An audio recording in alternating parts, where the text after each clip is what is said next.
Assalamualaikum warahmatullahi wabarakatuh. Selamat pagi. Jumpa dengan saya di channel Yaki Sumanto. Pada kesempatan kali ini saya mengajak pemirsa sekalian berbicara tentang suatu topik, yaitu tentang cara efektif untuk bahagia. Oh ya sobat, mungkin dari sobat semua ada yang baru sekali nonton tayangan Yaki Sumanto. Perlu saya sampaikan di sini bahwa channel Yaki Sumanto menayangkan terkait masalah pengalaman, konsep, strategi, hal-hal yang aktual, khasiat, manfaat, religi, olahraga, dan hal-hal yang up to date lainnya. Oh ya sobat, untuk memaksimalkan channel Yaki Sumanto, saya mohon kepada sobat sekalian untuk menekan tombol subscribe yang ada di bawah warna merah, dan tekan tombol like dan share kepada keluarga, sahabat, maupun share ke sosial media saudara sekalian.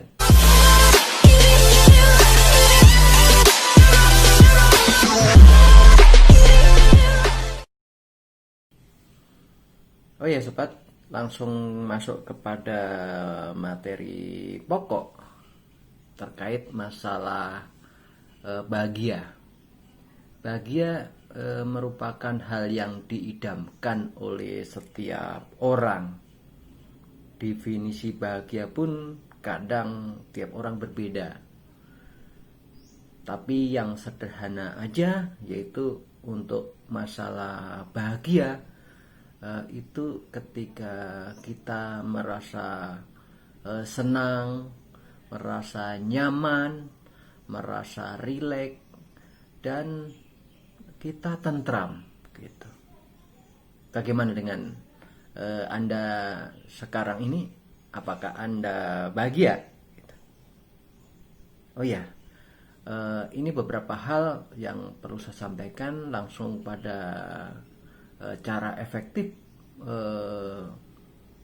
untuk menjadi bahagia.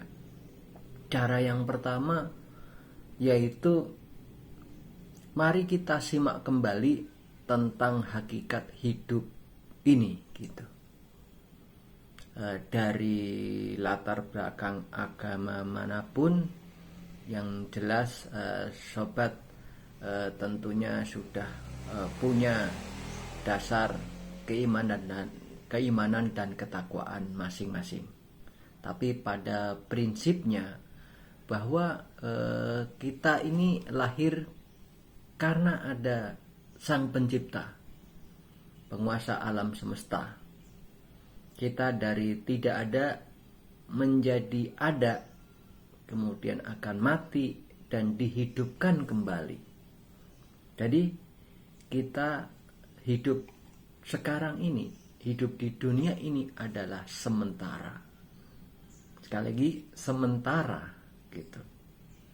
Jangan senang berlebihan, jangan sedih berlebihan, atau bahkan kita terlena. Jadi anggap perjalanan yang kita lalui hidup di dunia ini, kata orang Jawa bilang itu mampir ngombe. Kita berjalan misalkan dari Jakarta ke Banyuwangi, kita berhenti sesaat di pom bensin, ngisi bensin, kemudian melanjutkan perjalanan.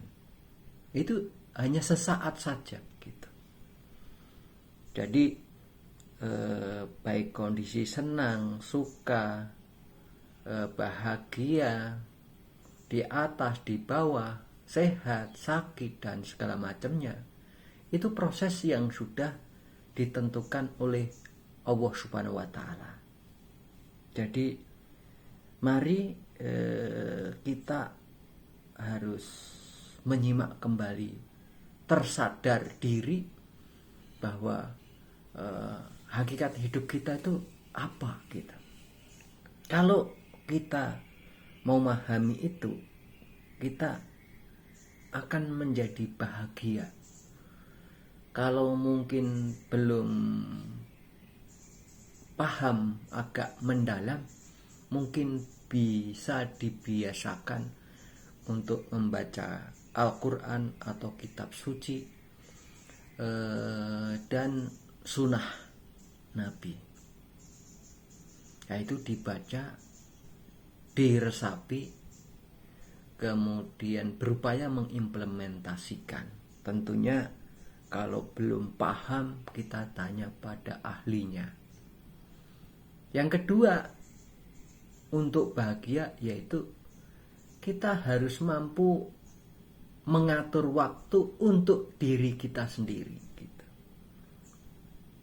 Kadang kita sibuk dari pagi sampai sore, dari pagi sampai malam, dari pagi sampai pagi lagi, sepanjang waktu itu dan itu saja gitu.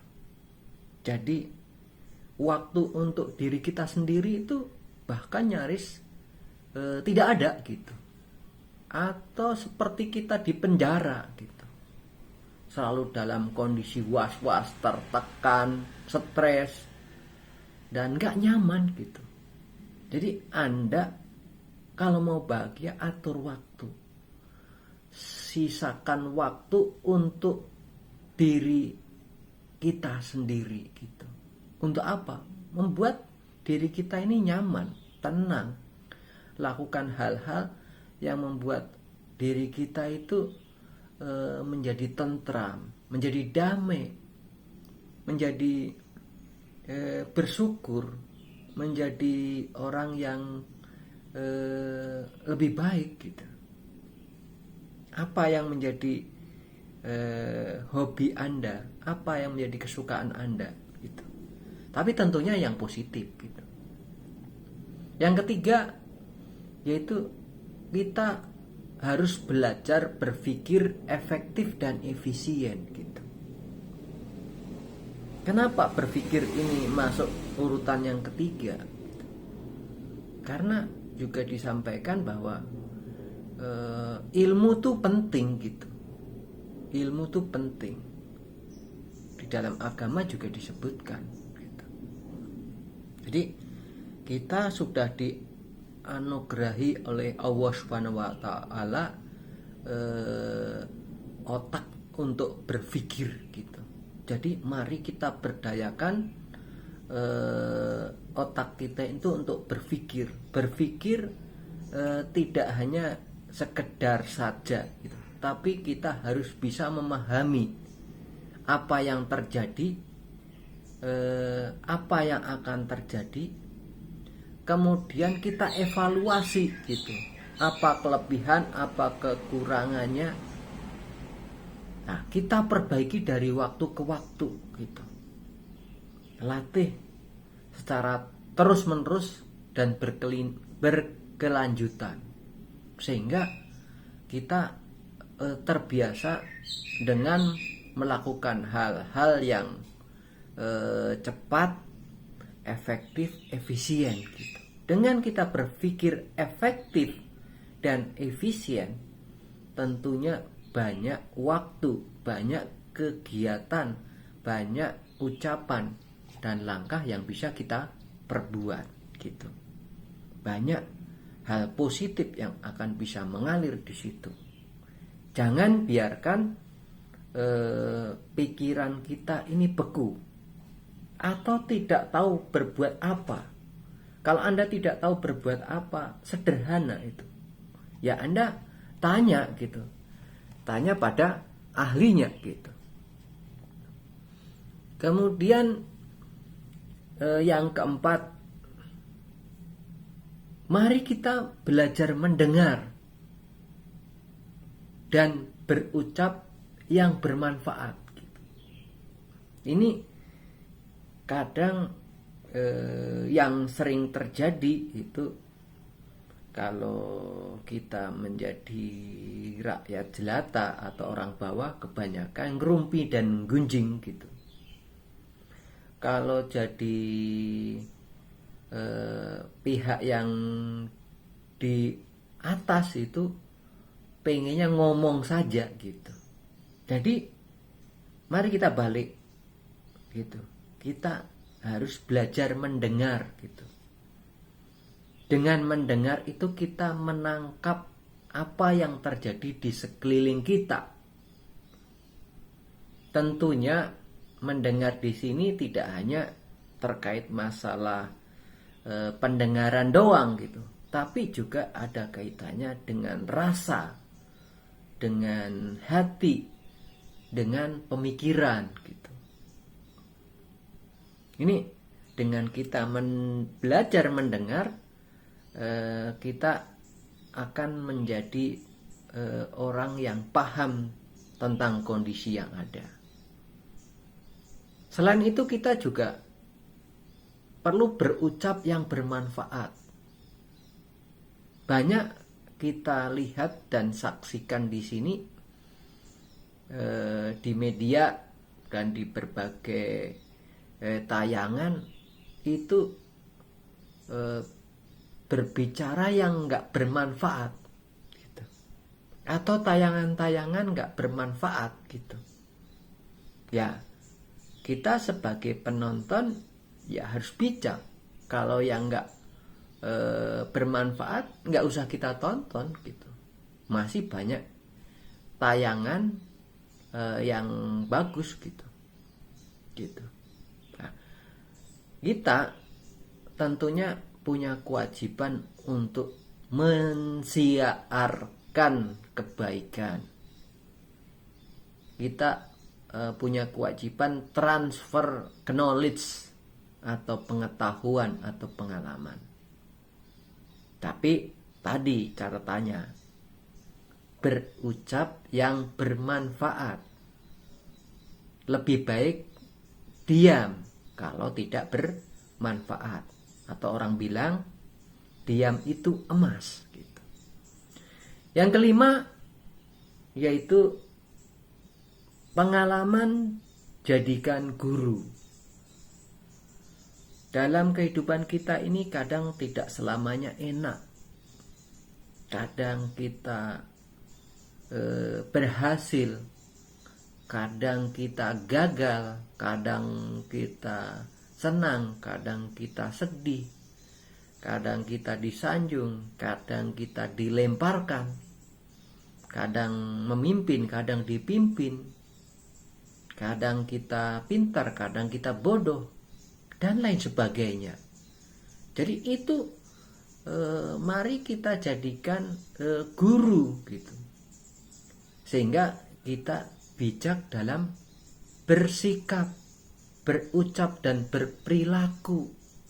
Dari pengalaman itulah kita sebarkan, kita lakukan pada diri kita sendiri, baru kita ajak sekeliling kita untuk melakukan hal yang lebih baik dari apa yang telah kita lakukan.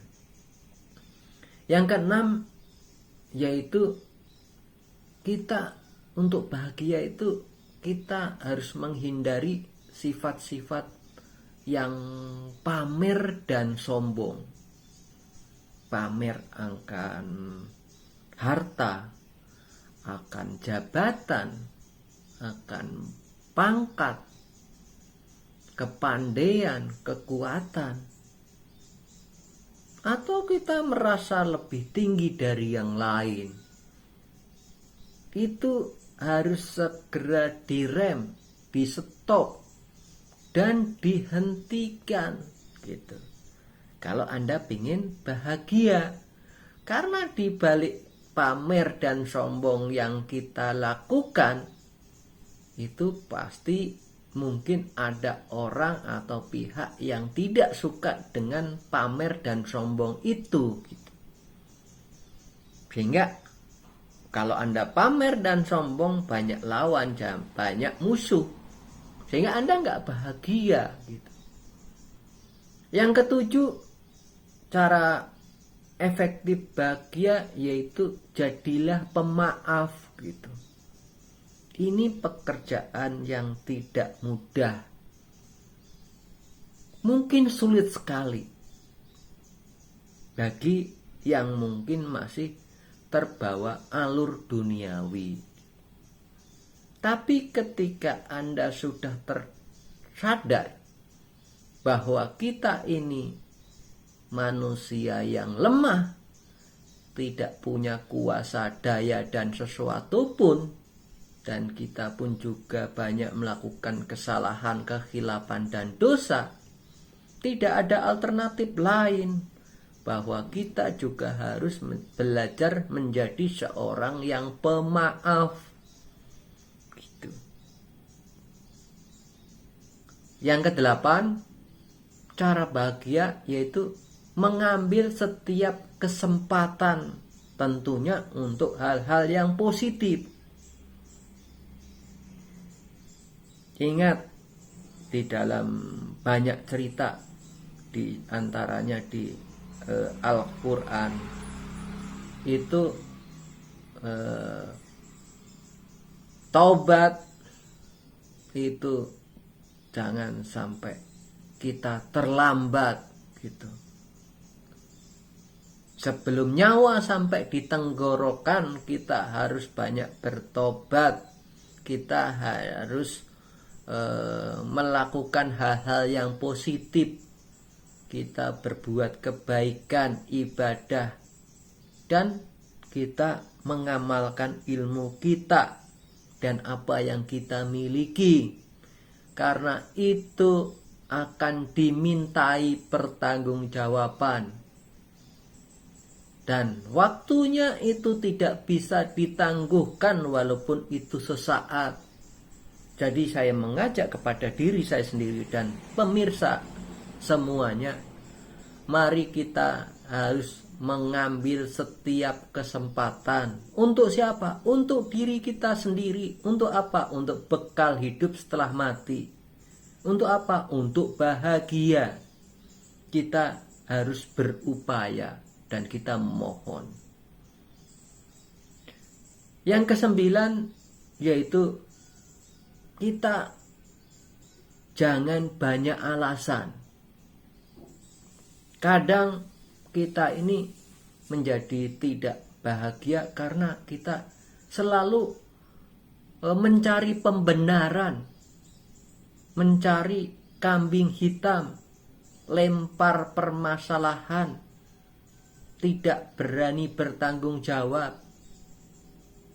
Ya, ini harus kita hindari.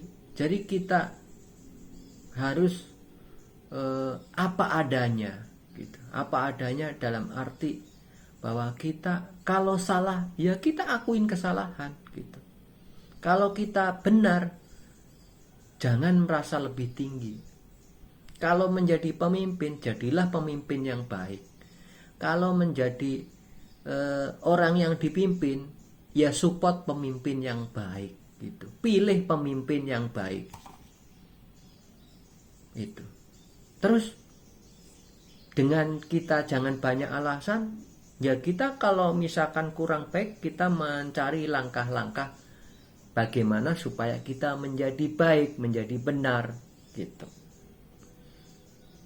Mencari banyak alasan itu hanya menghabiskan waktu dan energi.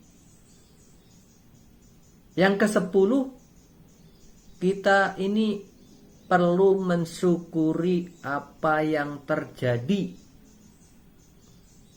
Apapun kondisinya, apapun kita berada, kita harus bersyukur. Karena perjalanan ini sudah diatur gitu. Kalau kita bersyukur nanti akan ditambah nikmatnya oleh Allah Subhanahu wa taala gitu. Tapi kalau kita tidak bersyukur, tentunya bagaikan kita minum air laut yang selalu haus dan kurang. Dan itu hanya buang-buang waktu dan energi. Yang ke-11 yaitu untuk bahagia itu kita harus beribadah, karena kita diciptakan oleh Allah Subhanahu wa taala ini untuk beribadah gitu. Tuntunannya, ajarannya sudah ada. Ada kitab suci atau Al-Quran, kemudian sunnah Nabi, kemudian ada ustadz, ada kiai gitu. Apa yang beliau sampaikan yang benar sesuai dengan Al-Quran dan hadis, yaitu kita lakukan dengan sekuat tenaga yang kita bisa. Lupa kita berubah ingat lagi, kembali lagi, salah, kembali lagi, salah, kembali lagi. Dan mari kita selalu berupaya. Yang ke-12, kita itu perlu taubat gitu. Tentunya banyak kesalahan dan kadang kita tidak tahu dan kita tidak sadari. Jadi kita perlu bertobat semaksimal mungkin, sepanjang waktu selama masih ada. Semoga Allah itu menerima tobat kita. Kita diampuni dosanya, dimudahkan urusannya, dicukupi kebutuhannya, dimasukkan dan dikelompokkan orang-orang yang beruntung dan diberikan syafaat. Yang ke-13 yang terakhir untuk menjadi bahagia. Sebelum saya sampaikan, tolong tekan tombol subscribe dan like dan share kepada keluarga, sahabat, saudara, dan grup sosial media saudara sekalian. Yang ke-13 yaitu kita hanya berharap kepada Allah. Jangan berharap kepada yang lain gitu. Sekali lagi, hanya berharap kepada Allah gitu. Berdoa sepanjang waktu, setelah sholat, sembari berjalan, malam hari, dan lain sebagainya. Jadi mari kita berharap kepada Allah. Itu 13 cara efektif bahagia menurut saya. Dan mari kita berusaha. Semoga Allah Subhanahu wa taala menjadikan kita orang yang bahagia dunia dan akhirat. Wabillahi taufik wal hidayah. Wassalamualaikum warahmatullahi wabarakatuh.